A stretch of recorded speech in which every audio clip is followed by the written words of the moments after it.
Toyota is lowering its planned global output in November by up to 15% or 150,000 cars. That is because of a shortage of semiconductors and the power crunch in China. The Japanese automaker has already cut production for September and October by 40% as the resurgence of COVID-19 infection in Southeast Asia disrupts supply chains for auto parts. Toyota says it's maintaining its global production forecast for the year to March at 9 million vehicles, despite the latest output cuts. And it's not only Toyota that's aching under the chip shortage. Christy Platzen in Frankfurt.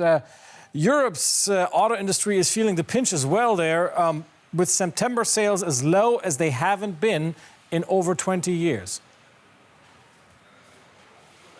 Yes, it's certainly not just Toyota that's being hit by this. Also, European car makers are dealing with very low inventories. They're having to slow down or even shut down production. And there are even reports of dealerships with empty lots and empty showrooms. So if we can look at some other numbers for a moment here, last September we saw a rise in new car sales. But this September's figures compared to those are down 23%. And expert analysis of this is pointing to, surprise, surprise, this chip shortage. The supply is just not there to meet the demand. And this is, of course, having a knock-on effect in the rest of the industry as well. We're seeing transporters, trains sitting idle. The car industry is such a major one here in Europe, and the unpredictability tied to this chip shortage is certainly not ideal. Christy, we've been talking about this chip shortage for over a year now, certainly also caused by botched supply management on the car maker side. But where are these chips? Yeah, Chris, there are so many factors going into this situation. I mean, for one thing, there's the coronavirus, of course. The countries where these chips are produced will have outbreaks from time to time, like we recently saw in Malaysia. That brings production to a standstill. There's also just a huge demand for these chips that wasn't there in recent decades. This is partly tied to increased demand for electric vehicles. Some electric vehicles need as much as 10 times the number of chips as a combustion engine vehicle. There's also demand when it comes to other electronics. Everything from a PlayStation to an electric toothbrush needs these chips as well. So some have said that the supply chains are essentially broken. There are some efforts to build more production facilities here in Europe, for example. But this is going to take time, and the end is really not anywhere in sight right now. Christy Platzen in Frankfurt, thank you. Thanks.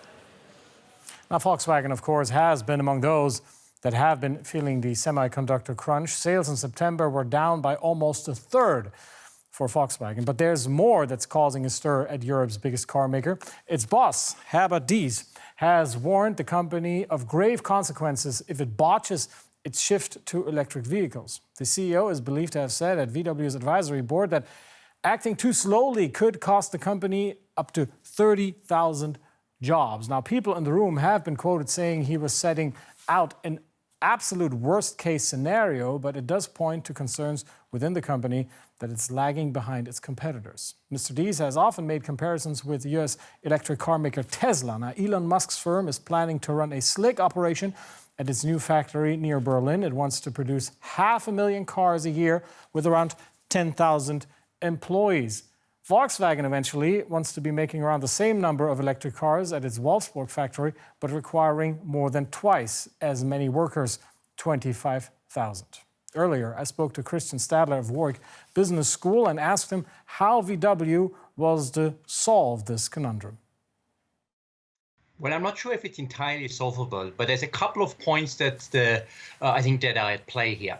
First of all, Volkswagen is actually not such a bad position. The Dieselgate scandal was, in a way, a blessing in disguise because they started to go after e-vehicles faster than many of the other manufacturers. The second thing, the key thing in this whole context is to bring in the workers as well. There's a new technique where companies can open up their strategy development process, and coincidentally, I've just published a book on that. So you permit me a bit of promotion of that here. It essentially means that you involve people in decision making, and because they're involved, they have a better understanding of what needs to be done. It will speed up the process, exactly what Volkswagen tries to do at the moment. Nevertheless, output at the company's main production hub in Wolfsburg is at an all-time low.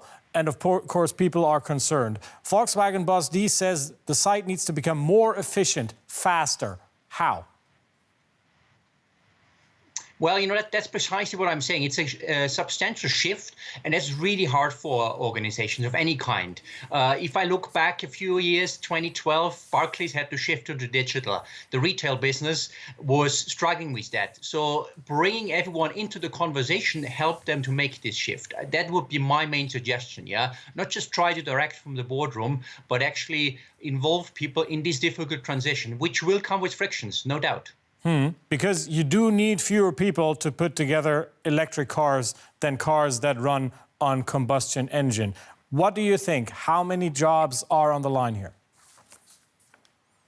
I wouldn't sort of want to be pressed to put numbers on that, but I think in essence you are right that we are most likely looking at fewer numbers of employees being needed. The sort of solution could be if you produce substantially more vehicles. In other words, you become a larger company, but Volkswagen is already, depending on when exactly you look, the largest or the second largest producer of vehicles.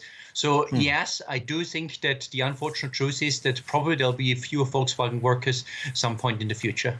Now, not too long ago, many were saying that the famously successful German automotive sector had somewhat missed the boat when it comes to electric mobility. Now, you said Volkswagen in itself has started shifting rather quickly. Where do you see the rest of the German brands?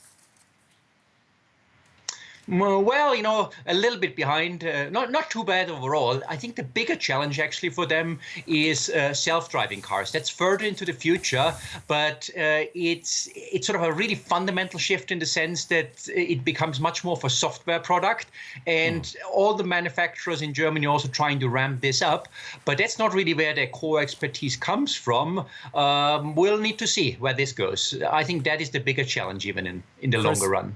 Christian Stadler of Warwick Business School, thank you.